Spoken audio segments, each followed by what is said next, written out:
2 жас басқа қалаға жұмыс істеуге кетеді, ақша табуға.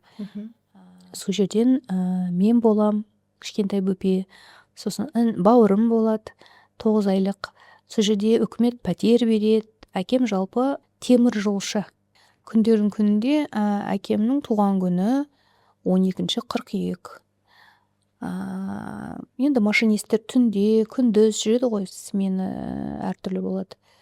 Сол кезде менің анам енді әкем туған күніне дайындалып, дүкенге барып келейін деп, жаңа қолында баламен, коляскамен кетіп баратқан кезде рульде отырған бір орыс кісі деп естігем, мас күйінде қағып өтеді.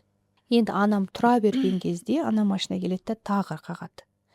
Сөйтіп сол жерде жер астына бір тастар өседі ғой, бір бұрышы бүйтіп шығып, сол тасқа басы тиеді деп мен естіген бойымша. Содан реанимацияда мама қайтыс болады.